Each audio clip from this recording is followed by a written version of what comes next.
ये एनीमे हमारा नहीं है, हमने इसे सिर्फ एक्सप्लेन किया है, वो भी एंटरटेनमेंट पर्पज से, सो कृपया इसको कॉपीराइट से दूर रखें।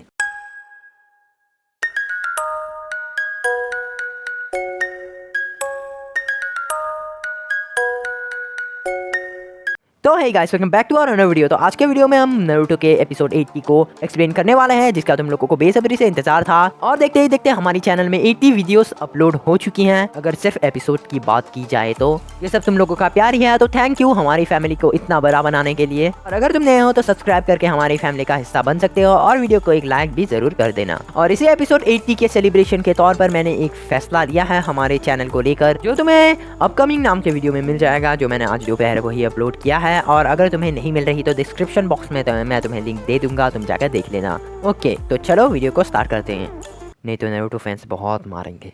तो पिछले एपिसोड में हमने देखा कि कोनोहामारू अपने आप को होकागे ऑफिस के अंदर बंद कर लेता है, जिसमें नारुतो उसे बाहर निकालने की पूरी कोशिश करता है। और दूसरी तरफ लेडी होकागे ये ठान लेती है कि वो रॉक ली को जब तक ठीक नहीं कर लेती वो सही मायनों में की विलेज की होकागे नहीं बनेंगी। जिसके बाद हम देखते हैं कि लेडी होकागे एक किताब को लेने के लिए बड़ी ही ओपी तरीके से होकागे ऑफिस के अंदर घुसती है, जो देखकर कोनोहामारू बिल्कुल चौंक जाता है।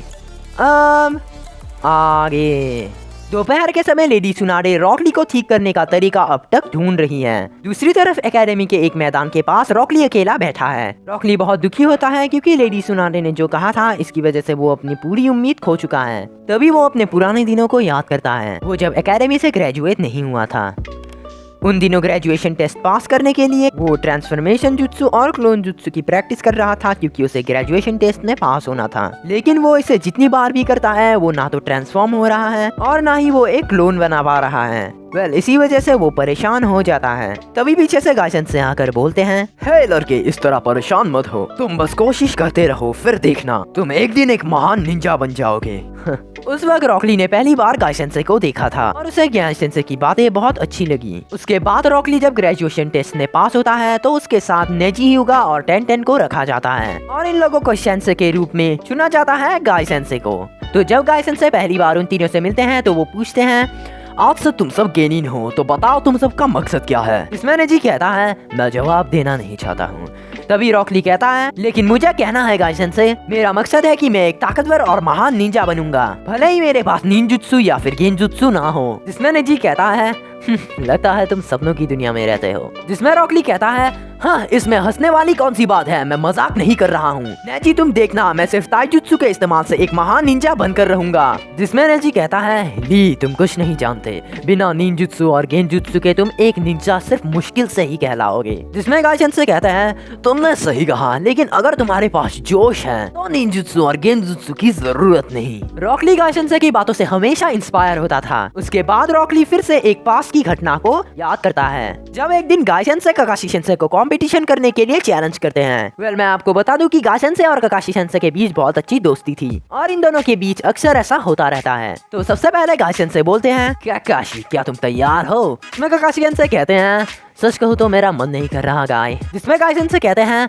लेकिन हमने ये तय किया था, कंपटीशन तो आज ही होगी। इसमें काकाशियन से कहते हैं, तुम शांत नहीं रहोगे है ना? तो ठीक है, आज मेरी बारी है तुम्हें चैलेंज करने की। इसमें गायसन से कहते हैं, कोई बात नहीं, मैं बहुत एक्साइटेड हूँ काकाशी। तो फिर बताओ वो कौन सी कंपटीशन है, hand to hand combat, swimming, racing या सासे को रोकने की कंपटीशन? इसमें काकाशियन से कहते हैं, मैंने सोच लिया है। जिसमें गायसन से कहते हैं, बताओ क्या है वो? इसमें काकाशियन से कहते हैं, रॉक पेपर सीजर। जिसमें गायसन से कहते हैं, क्या तुम्हारा दिमाग खराब है काकाशी? जिसमें काकाशियन से कहते हैं, देखो सिर्फ ताकत ही सब कुछ नहीं होता है गाय, कभी कभार हमें किस्मत की भी जरूरत पड़ती है। जिसमें गायसन से कहते हैं, लगता है तुम सही हो, लेकिन अगर मैं हारा तो मैं अपने हाथों के बल मैं फिलज के पास तो चक्कर लगाऊंगा। इसमें काकाशियन से कहते हैं, तुम फिर से शुरू हो गए। जिसमें गायसन से कहते हैं, ये मेरा वादा है। उसके बाद उन दोनों के बीच रॉक पेपर सीजर्स का एक मुकाबला होता है। नेजी, ली और टेन दूर से ही इन्हें देख रहे हैं। गायसन के इस बर्ताव को देखकर इनको बहुत अजीब लगता है। और यहाँ जब काकाशी सेंसे और गायसन से इसको खेलते हैं तो काकाशी सेंसे का सीजर आता है और गायसन का पेपर। तो इसके साथ गायसन से इस मैच को हार जाते हैं और हारने के मुताबिक उन्हें उन्हें हाथों के बल विलेज के 500 चक्कर लगाने होंगे और गायसेंसे को इससे कोई भी प्रॉब्लम नहीं। तो इसके बाद वो जब रास्ते में अपने दोनों हाथे से चल के जाते हैं तो वहाँ लोग उन्हें इस तरह देखकर बहुत हंसते हैं। तभी रॉक ली भी वहाँ आ जाता है और इन लोगों को गायसेंसे के ऊपर हंसते देख उसे बहुत बुरा लगता है। इसके कुछ घंटों बाद रात हो जाती है और गायसेंसे अभी तक अपने हाथों के बल ही चल रहे हैं। वैसे देखा जाए तो विलेज के 500 चक्कर मारना वो भी अपने हाथों से ये कोई आसान काम और जल्दी से होने वाला काम नहीं है।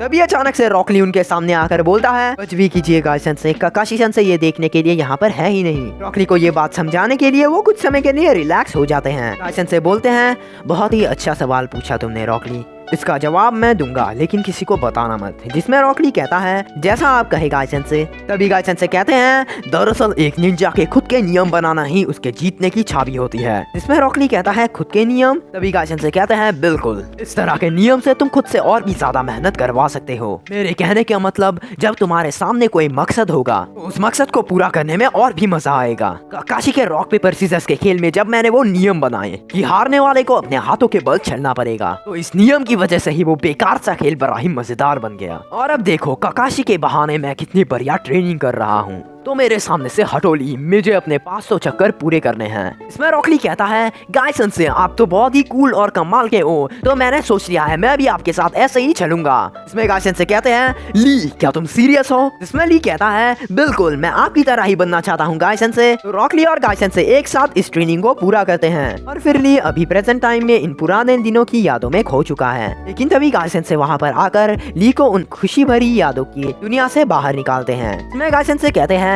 क्या हुआ ली, अभी क्या सोच रहे थे? ली बोलता है, गायसेंसे जब मैं गेनिन बना था उस दिन, तब मैंने कसम खाई थी कि मैं अपने सारे सपने सच करूंगा। क्या आपको याद है वो दिन जब मैंने कसम खाई थी? नेजी मुझ पर हंस रहा था पर मैंने हार नहीं मानी। मुझे याद है आपने उस वक्त क्या कहा था और आपकी बातें सुनकर ही मैंने बहुत ज्यादा मेहनत की, क्योंकि मुझे पता था भले ही मेरे पास कोई निंजा जैसी हुनर ना हो, लेकिन फिर भी आपकी बातें मानकर मैं अपने सपनों को साकार कर पाऊंगा, क्योंकि आपके बोले हुए बातों से मुझे हिम्मत और ताकत मिलती है गायसेंसे। मेरे रास्ते में बहुत सी मुसीबतें और चुनौतियां आई, लेकिन मुझे इसकी परवाह नहीं थी। मैं जानता था कि मुझे बस जी जान से मेहनत करनी है और आप भी तो मेरे साथ ही हो। पर इस बार ऐसा नहीं है, चाहे मैं अपने ऊपर कितना भी भरोसा रखूं और कितना भी कोशिश कर लूं, कोई फर्क नहीं पड़ेगा। गायसेंसे प्लीज मुझे बताइए मैं क्या करूं? इसमें गायसेंसे कहते हैं, अगर तुम्हें अपने सपने पूरे करने हैं तो तुम्हें अभी फैसला लेना होगा ली, क्योंकि बिना सपनों से जिंदगी जीना एक दर्दनाक मौत से भी बदतर होता है। इसीलिए फैसला करो ली, अपना ऑपरेशन कर लो। इसमें ली कहता है, लेकिन अगर ऑपरेशन नाकामयाब हो गया तो? इसमें गायसेंसे कहते हैं, तुम्हारे अंदर अपनी खुद की किस्मत लिखने की ताकत है ली, अगर ऑपरेशन से तुम्हें कुछ भी हुआ तो तुम्हारे साथ मैं भी मर जाऊंगा।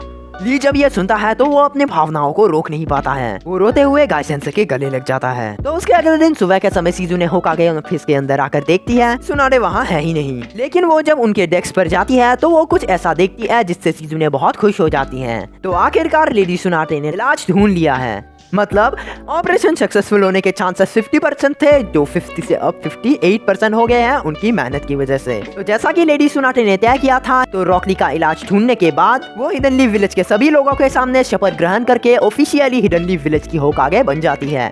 और इसी पॉइंट पर इस वीडियो की एक्सप्लेनेशन खत्म होती है। तो वीडियो पसंद आए तो लाइक करना, चैनल को सब्सक्राइब करके बेल आइकन को जरूर हिट कर देना, ताकि हमारी ऐसी वीडियोस तुम्हें और मिले। तो तब तक के लिए कहने को है बातें पर मन में दबाता चला आया कितने तूफाने, मैंने सोचा ही नहीं था मैं माजी में दफनाता आया हूँ कितने